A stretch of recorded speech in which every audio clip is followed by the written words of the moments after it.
Deer learning partners, আসসালামু আলাইকুম। আজকে পারফরমেন্স ম্যানেজমেন্টের সবচেয়ে গুরুত্বপূর্ণ একটি বিষয় নিয়ে আলোচনা করব, সেটা 9 বক্স গ্রিড। সো পারফরমেন্স ম্যানেজমেন্টের 9 বক্স গ্রিডটা বেসিক্যালি করা হয় সাকসেশন প্ল্যানিংয়ের জন্য এবং ট্যালেন্ট ডেভেলপমেন্ট, ট্যালেন্ট ম্যানেজমেন্টের একটা পোর্শন হিসাবে। আপনার প্রতিষ্ঠানে ট্যালেন্টের সংখ্যা কতটুকু এবং কোন কোন ওয়েতে গেলে আপনি আপনার জব রোটেশন, জব এনরিচমেন্ট এবং জব এনলার্জমেন্টের ক্ষেত্রে হেল্প হবে, সেটাকে বের করার জন্য বেসিক্যালি ট্যালেন্ট ম্যানেজমেন্ট করা হয়। এবং এটা easy to way to find out your talent in your organisation. And এটা আরেকটা জিনিসে হেল্প করে, সেটা ডিসিশন মেকিংয়ের ক্ষেত্রে আপনাকে খুবই সাপোর্ট দেবে। সো আসি আমরা আমাদের পারফরমেন্স ম্যানেজমেন্টের টোটাল প্রসেস সম্বন্ধে জানি এবং যে 9টা বক্সে কী কী বলা হচ্ছে সেটা সম্বন্ধে আমরা এই বিশদ আলোচনা করি। ডিয়ার লার্নিং পার্টনার্স, সো আপনারা দেখতে পাচ্ছেন যে আমি একটি talent box, talent identification model একটি ক্রিয়েট করেছি। সো এটা আমার হ্যান্ড রাইটিং। আমরা ফার্স্টে দেখতে পাচ্ছি যে আমাদের 9 বক্স ট্যালেন্টের মধ্যে, অর্থাৎ ট্যালেন্ট আইডেন্টিফিকেশন মডেলের মধ্যে আমাদের দুইটা অ্যাক্সিস আছে। একটি হচ্ছে নিচেরটা আমাদের এক্স অ্যাক্সিস এবং উপরেরটা হচ্ছে আমাদের এই পাশেরটা আমাদের ওয়াই অ্যাক্সিস। সো এক্স অ্যাক্সিসের ক্ষেত্রে আমরা পারফরমেন্সটাকে রেখেছি এবং ওয়াই অ্যাক্সিসে আমাদের লিডারশিপ পটেনশিয়ালটা রেখেছি। সো এক্স অ্যাক্সিসে আমাদের যেহেতু 9টা কলাম, তিনটা, সো লোয়ার, মিডল এবং আপার লেভেলে। সো এটা লো অ্যাক্সিস, লোয়ার লেভেল, এবং এটা হচ্ছে আমাদের হায়ার অ্যাক্সিস। সো এটা লোয়ার অ্যাক্সিস পারফরমেন্সের ক্ষেত্রে, আমাদের এটা হায়ার অ্যাক্সিস। সো এখানে ফার্স্টেই আমাদের 3টা সেগমেন্ট করে নিতে হবে। ফার্স্টে আমাদের পারফরমেন্সের ক্ষেত্রে পুয়ার পারফর্মার, গুড পারফর্মার এবং আউটস্ট্যান্ডিং পারফর্মার আমাদের এখানে লিখে নিতে হবে, হ্যাঁ। এবং দেন যখন আমরা লিডারশিপ পটেনশিয়াল বের করতে যাব, তখন লিডারশিপ পটেনশিয়ালের ক্ষেত্রে আমরা ফার্স্টে আইডেন্টিফিকেশনের জন্য আমরা হাই, সলিড এবং talent, so A B C করে আমরা নিতে পারি, হ্যাঁ। সো আমরা দেখি, নোটটা দেখে নিই আমরা। লো পটেনশিয়াল যারা থাকবে, আমরা সাধারণত একটা প্রতিষ্ঠানে প্রত্যেকের আইডিপি করে থাকি এবং পিআইপি করে থাকি। বাট আমরা যখন কোনো ব্যক্তিকে পিআইপিতে এবং আইডিপিতে নিতে যাব, তখন কিন্তু অবশ্যই মনে রাখবো যে পটেনশিয়াল যারা লো পটেনশিয়াল তাদেরকে আমরা আইডিপিতে নেব এবং যারা লো পারফরমার তাদেরকে আমরা পিআইপিতে নেব। সো লো পারফর্মার বের হবে হচ্ছে আমাদের কেপিআই থেকে এবং লো পটেনশিয়াল বের হবে হচ্ছে আমাদের বিহেভিয়ারাল ফ্যাক্টর থেকে। সো এখানে ভ্যালুস এবং কম্পিটেন্সি, অর যদি আপনারা কোনো ধরনের কোনো ম্যাট্রিক্স ইউজ করে থাকেন বিহেভিয়ার ফ্যাক্টরের ক্ষেত্রে, সেক্ষেত্রে আপনারা যেমন গ্রো মডেল অথবা জোহারি উইন্ডো, হ্যাঁ, এইগুলোর ক্ষেত্রে আপনি পটেনশিয়ালটা ফাইন্ড আউট করতে পারবেন, অথবা বিহেভিয়ার অন্যান্য ফ্যাক্টর ইউজ করে আপনার পটেনশিয়ালটা বের করতে পারবেন। সো আমরা দেখি ফার্স্টে আমাদের লো পারফরমেন্স এবং হাই পারফরমেন্সটা তো দেখা গেল।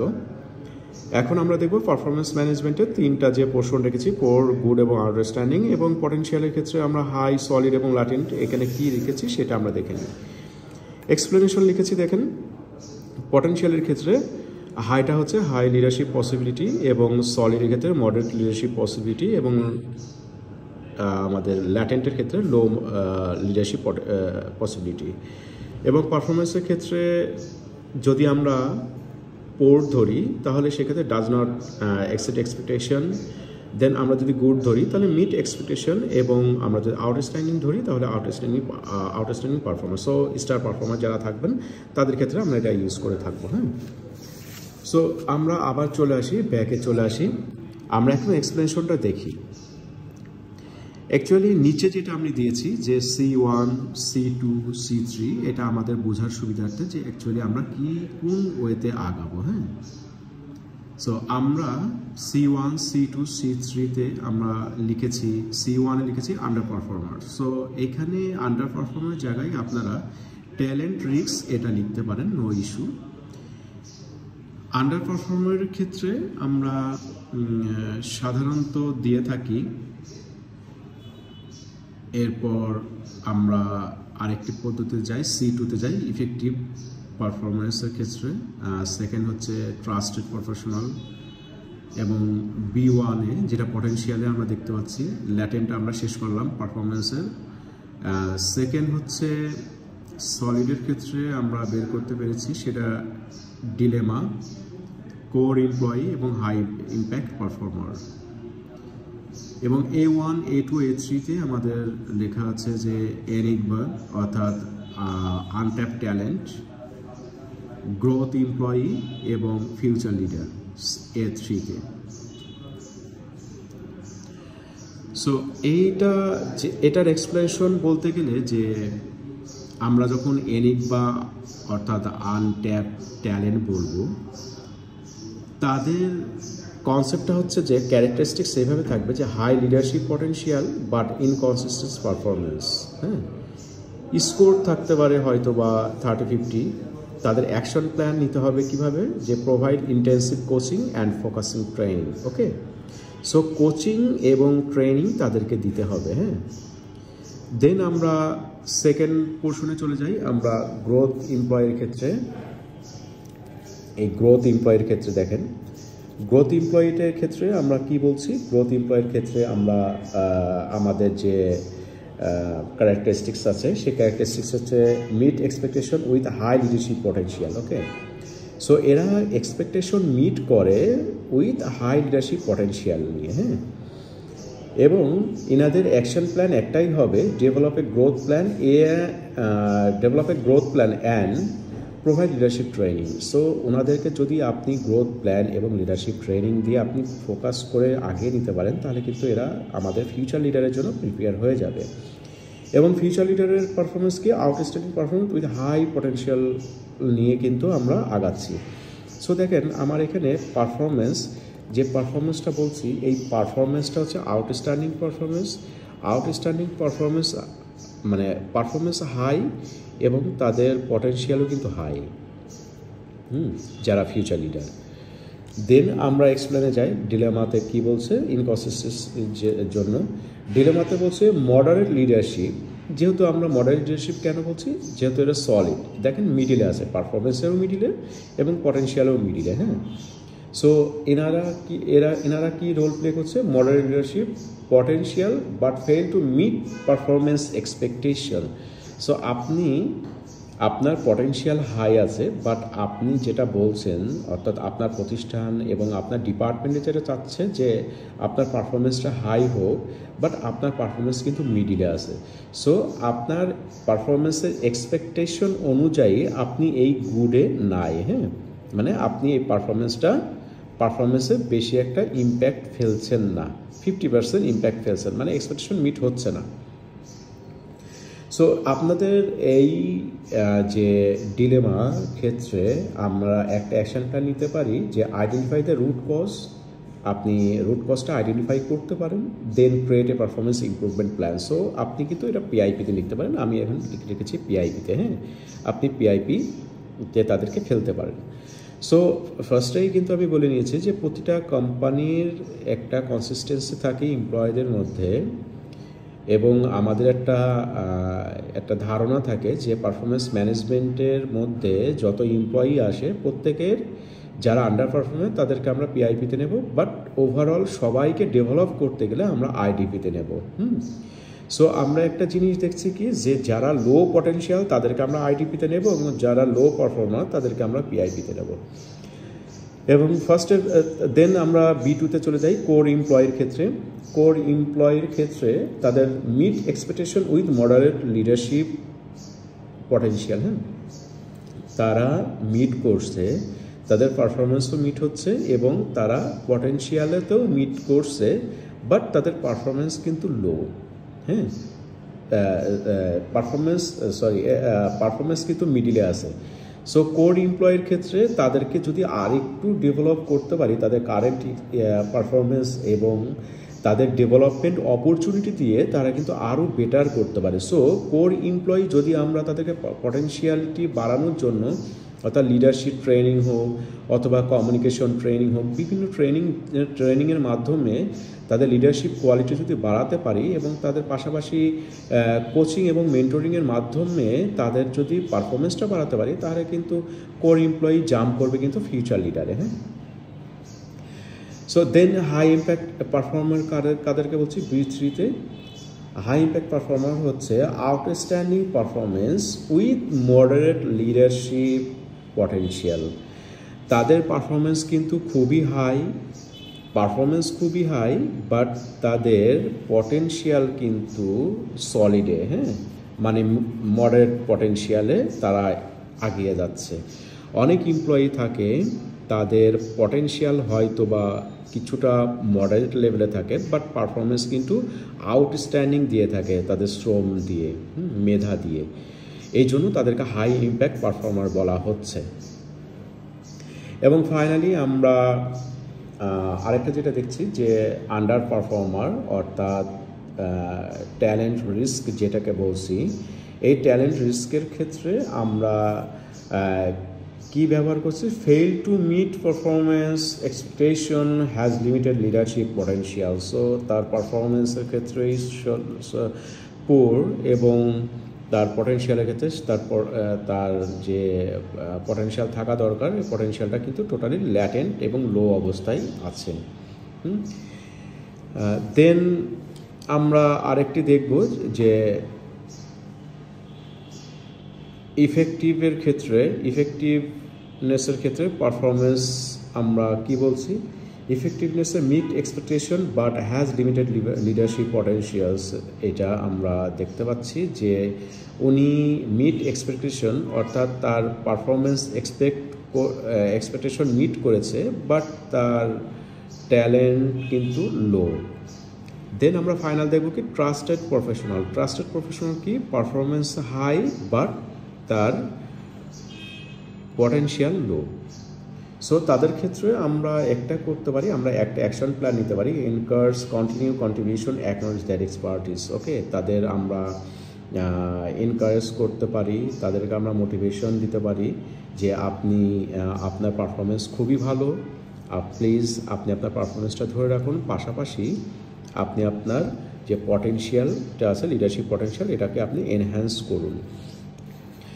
সো এই যে আমাদের যে ফুল প্রসেস, এই ফুল 9 বক্স প্রসেসের মধ্যে সবচেয়ে গুরুত্বপূর্ণ ব্যাপারটি হচ্ছে যখন আমি এই 9টা বক্সের কিন্তু কালার কিন্তু ভিন্ন ভিন্ন হবে। হ্যাঁ, যেমন পারফরমেন্স আন্ডার পারফরমেন্স অর্থাৎ ট্যালেন্ট রিস্কের ক্ষেত্রে আমরা রেড কালার দিয়ে আমরা আইডেন্টিফাই করতে পারি, এবং ইফেক্টিভ এবং আমাদের ডিলেমা এই দুইটাই কিন্তু আমরা সেম কালার রাখতে পারি। হ্যাঁ, এবং ট্রাস্টেড প্রফেশনালের ক্ষেত্রে আমরা একটি অন্য কালার নিতে পারি, বাট আমাদের গ্রোথ এমপ্লয়ি, কোর এমপ্লয়ি এবং হাই ইম্প্যাক্ট এমপ্লয়ি, এই 3টা কালারকে আমরা সেম রাখতে পারি। এবং ফিউচার লিডারের ক্ষেত্রে আমরা সেম কালার রাখতে পারি, ডিফারেন্ট কালার রাখতে পারি। এবং আমাদের যে কোর এমপ্লয়ি, তাহলে এই 3টা সেম কালার, এটা ডিফারেন্ট কালার এবং এটা ডিফারেন্ট কালার। হ্যাঁ, আনট্যাপ ট্যালেন্টের ক্ষেত্রে ডিফারেন্ট কালার হচ্ছে। এই কালারগুলো দেওয়ার অর্থ হচ্ছে যে এই কালারগুলো দিয়ে মিন করছে যে আপনি অ্যাকচুয়ালি কতটুকু আপনার কোম্পানিতে ট্যালেন্ট ম্যানেজমেন্ট করতে গেলে আপনার ক্রিটিক্যাল রোল কতটুকু আছে, এবং আপনার ফিউচার লিডার কতজন আছেন, প্লাস কাদেরকে ডেভেলপ করতে হবে, কাদেরকে আপনি আন্ডার পারফরমেন্সের আওতায় নিয়ে এসে পিআইপিতে রেখে তাদেরকে হয় ডেভেলপ করবেন অথবা আপনার প্রতিষ্ঠানে একটি জায়গায় রেখে দিতে হবে। সো আমরা এইটা করার উদ্দেশ্য হচ্ছে প্রতি বছরেই আমাদের সাকসেশন প্ল্যানিং অথবা ক্যারিয়ার ডেভেলপমেন্ট, ক্যারিয়ার গ্রোথ নিয়ে অনেক কথাবার্তা হয়ে থাকে, এবং কাদেরকে আপনি এই যে 9টা বক্স, এই 9টা বক্সের মধ্যে আপনি কাদেরকে ফোকাস করবেন প্রমোশনের জন্য, কাদেরকে ফোকাস করবেন আপনি ইনক্রিমেন্টের জন্য। হ্যাঁ, সো প্রমোশনের জন্য আপনি ফোকাস করবেন যারা গ্রোথ এমপ্লয়ি আছে তাদেরকে আপনি ফোকাস করবেন, যারা ফিউচার লিডার তাদেরকে আপনি প্রমোশন দেবেন, এবং যারা হাই ইম্প্যাক্ট পারফর্মার আছে তাদেরকে আপনি প্রমোশন দেবেন। ঠিক আছে, কারণ এই তিনটা যে সেম কালার বলেছিলাম, এই তিনটা কিন্তু আপনার প্রতিষ্ঠানের জন্য অ্যাসেট। হ্যাঁ, এবং যে সেম কালার বলেছিলাম, এই তিনটা প্রতিষ্ঠান আপনার কোম্পানির জন্য asset, but growth employee, future leader এবং হাই ইম্প্যাক্ট, এই তিনটা আপনাকে ফোকাসে আনতে হবে ফর প্রমোশন। এবং কাদেরকে আপনি ইনক্রিমেন্টের আওতায় আনবেন, সেই ইনক্রিমেন্টকে গ্রোথ এমপ্লয়ের ক্ষেত্রে আনতে হবে, তাদের ইনক্রিমেন্টের আওতায় ভালো এটা হ্যান্ডসাম ইনক্রিমেন্ট দিতে পারেন। ফিউচার লিডার যারা আছে তাদেরকে দিতে পারেন। কোর এমপ্লয়িজ যারা আছে তাদেরকে আপনি ইনক্রিমেন্টের আওতায় আনতে পারেন। এবং ট্রাস্টেড এমপ্লয়ির ক্ষেত্রে, প্রফেশনালসের ক্ষেত্রে আপনি কিন্তু ইনক্রিমেন্টের আওতায় আনতে পারেন, অর্থাৎ তাদেরকে আপনি ভালো একটা ইনক্রিমেন্টের আওতায় আনতে পারেন। সো এই হচ্ছে বেসিক 9 বক্স গ্রিডের আপনার সাকসেশন প্ল্যানিংয়ের ক্ষেত্রে সবচেয়ে ইম্পর্টেন্ট একটা টুলস। এবং আপনি যখন এরা সফটওয়্যার নিতে যাবেন, এই সফটওয়্যার নিতে গেলে আপনাকে একটা ইউআই ক্রিয়েট করতে হবে। এই ইউআইটা আপনি 9 বক্স ট্যালেন্ট আইডেন্টিফিকেশন মডেল দিয়ে ক্রিয়েট করতে পারেন। এমপ্লয়ি একটা স্টাফ আইডি অথবা এনরোল আইডি দিয়ে আপনি তাদেরকে নিতে পারেন, যে এখানে তার এনরোল আইডিটা দিয়ে দেওয়ার সাথে সাথে তার নাম, ডেজিগনেশন, বিজনেস ইউনিট, তার জব স্টেশন সব কিছু বের হয়ে যায়, প্লাস সুপারভাইজার অথবা লাইন ম্যানেজারের নামটা দিয়ে দিতে পারেন সাথে সাথে। এবং আপনি এক্স এবং ওয়াই অ্যাক্সিস আপনি রাখতে পারেন। 9টা বক্স আপনি একত্রিত করে আপনি তার বক্সের মধ্যে কিন্তু ডিফারেন্ট ওয়েতে আপনি করতে পারেন। সো যখন পারফরমেন্স ম্যাট্রিক্সটা যে কোনো 9 বক্সের যে কোনো বক্সেই পড়ুক না কেন, সেটা কিন্তু আসতে হবে অবশ্যই কেপিআই থেকে। হ্যাঁ, এবং পটেনশিয়ালের যে ওয়েটা, পটেনশিয়ালের যদি কোনো এই 9টা বক্সের যদি কোনো বক্সের মধ্যে পড়তে চায়, তাহলে সেটা কিন্তু আসতে হবে টোটালি আপনার যে ভ্যালুস এবং কোর কম্পিটেন্সি অথবা কম্পিটেন্সি, ফাংশনাল কম্পিটেন্সি অথবা ম্যানেজার কম্পিটেন্সি অথবা 360 ডিগ্রি হোয়াট এভার, আপনি যেখান থেকেই আপনার পটেনশিয়ালটা আইডেন্টিফাই করেন না কেন, সেই প্রসেস থেকে কিন্তু এই জায়গাতে আসতে হবে। সো আপনি যদি এই ফুল প্রসেসটাকে অটোমেশন করতে চান অথবা এক্সেলে করতে চান অথবা বিআইতে করতে চান, তাহলে অবশ্যই আপনার ব্যাক এন্ডে পারফরমেন্স ম্যানেজমেন্টের টেমপ্লেট এবং পটেনশিয়ালের টেমপ্লেট কিন্তু ইনবিল্ট থাকতে হবে, আদারওয়াইজ এখানে কিন্তু পসিবল না। সো ম্যানুয়াল জবটা কিন্তু অনেক অংশে আপনার বেড়ে যাবে। এবং আপনি যদি সফটওয়্যার ইন্টিগ্রেট করে ফেলতে পারেন, যে আপনার পারফরমেন্সের ড্যাশবোর্ড আছে, প্লাস আপনার পটেনশিয়াল যে ভ্যালুসগুলো আপনি পটেনশিয়ালের জন্য যে ভ্যালুজ এবং কম্পিটেন্সি অথবা core competency, functional competency, leadership competency অথবা 360 ডিগ্রির যে প্রসেসগুলো যেখান থেকে আপনি ডেটা কালেক্ট করেন না কেন, সেটাও যদি আপনার ইন্টিগ্রেশন থাকে, দেন আপনার জন্য লাইফটা খুবই ইজি হয়ে যাবে। হ্যাঁ, সো এটার সবচেয়ে বেনিফিট হচ্ছে যে অ্যাডভান্টেজটা হচ্ছে কি, যে easy to use to make the decision, helping identify valuable talent in your organisation and holistic approach to verifying or reviewing your talent in your organization to make the succession planning or talent development or succession retention and talent retention, etc. Okay, so thank you very much to being with us. Okay, thank you.